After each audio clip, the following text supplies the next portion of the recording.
Good evening, everybody. We're going to be starting in 5 minutes. So we'd like all of you to take your seats. My name is Tosin Akonde, and I'm going to be your compere for tonight. I would like to welcome everybody to the second annual Christopher Kolade lecture on business integrity. I, along with my colleagues at the Center for Business Integrity, would like to welcome you here. Thank you for gracing our event. We have a power-packed night here. We're going to be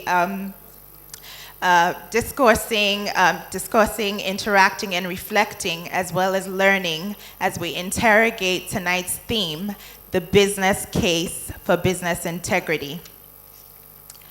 By the end of tonight, we will know whether integrity pays via the lecture and via the business stories that our panelists will be sharing. We are joined here tonight by notable luminaries, Dr. Christopher Kolade, CON, who's a past chairman of the Center for Business Integrity and who we're honoring tonight. We're also joined here by the current chairman of CBI, Professor Yemi Oshibanjo, SAN, as well as the DG of the Security Exchange Commission, Ms. Aruma Ote, who will be giving tonight's keynote lecture. At this moment, I would actually like to call to the stage Mr. Sojia Pampa, who's the Executive Director of CBI, to give the welcome address.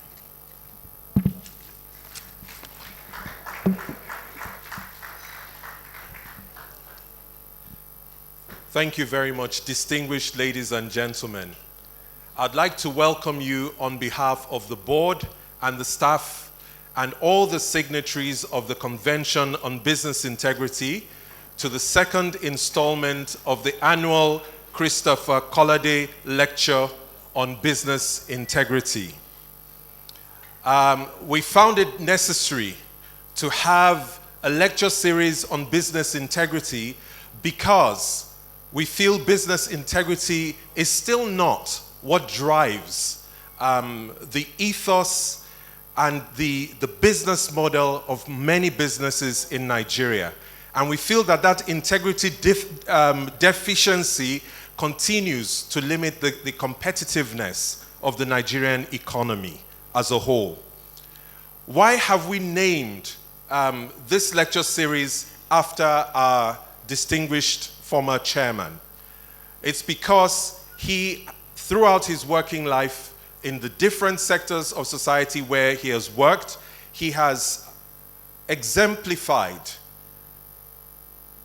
the ideals of business integrity. And we see in the way that he has run the organizations that he, and the positions that he has held throughout his career, we see that it is possible, even in Nigeria, to do business and to live on principles of business integrity. And we think that this is somebody that you could hold up to the rest of Nigerians and say, here is an example that you can follow. And that is why we have the Christopher Kolade lecture series on business integrity.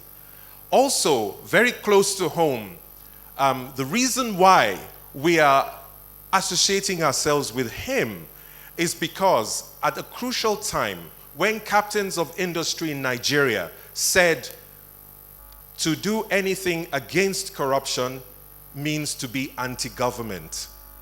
And it was in the time of a military regime, and therefore anti-government was not the thing you wanted to be. This was one of the few individuals who stood up to his colleagues, called them to order, not only called them to order, and then proceeded to assist this group that was trying to do something about business integrity.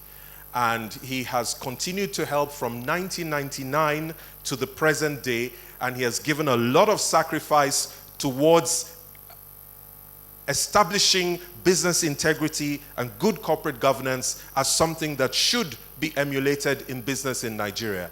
So I would like us all to give a round of applause for Dr. Christopher Kolade, after whom this series has been named. Thank you very much. You're all welcome, and we look forward to the discussion tonight. Thank you.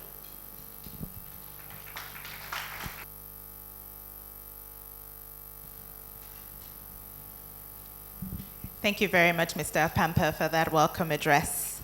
At this moment, we would actually like to hear a few words from Dr. Christopher Kolade, who we're honoring tonight.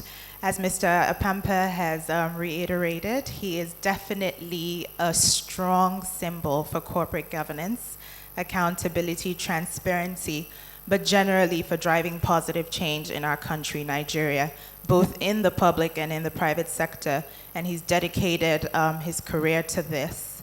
At this time, I would like to welcome to the stage Dr. Christopher Kolade.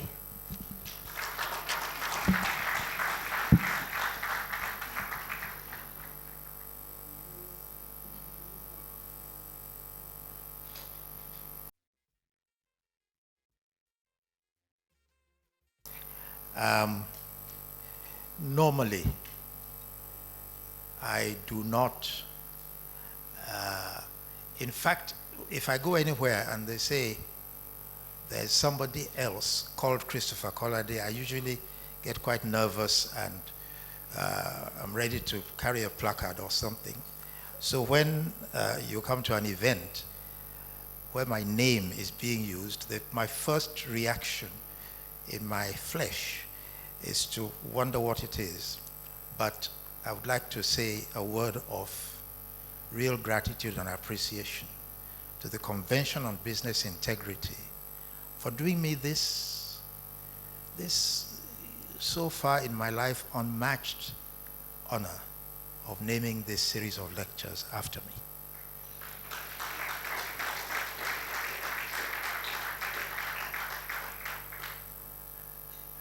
Soji has told you one or two things about how I got involved with the convention. But I think it's important for us to remember that a word like integrity is one that is sometimes difficult for people to define for themselves. Not because they do not know what integrity is, but because under pressure from the environment, from the people in the environment, the definition of integrity sometimes suffers a little brutalization. And you know, there's a writer who said long ago that if you're doing business and you want at the same time to believe in ethics and morality and things like that, it's like getting on two horses at the same time, and both horses going in different directions. And you know there's no future in that. But I think it is important for us to understand that business, when we talk about business, yes, the business people, the business managers in the room will remember that you talk about ratios, you talk about all kinds of things that make the business run successfully. But at the end of it all, there's no business that we do that is not meant to add some value to someone somewhere. There are people at the end of any effort we put into business. And those people have interests that are important to them. Those interests do not always fall into the same line. Indeed, you can have conflicting interests among people who are involved in the same business. If I give you just one small example, that the employee, for instance, of any business organization hopes that in going from your top line to your bottom line, to your profit line, you will have spent as much of the resources of the company on his welfare before you come to the bottom line. The investor, on the other hand, the shareholder, hopes that you will have saved more of that resource in between, and that the bottom line will look a lot healthier as a result. Two interests that are legitimate but are not quite aligned. So this business of balancing the interests of stakeholders is really the main reason why we have to practice a certain degree of morality. Because to make the decision of what interest you're going to put above the other, which one you're going to treat first, which one you're going to treat later, these are decisions that involve not just technology or technical considerations, but also moral considerations. Now, all that I have said so far is not new to anybody in the room. It's not new to anybody in the business community in Nigeria.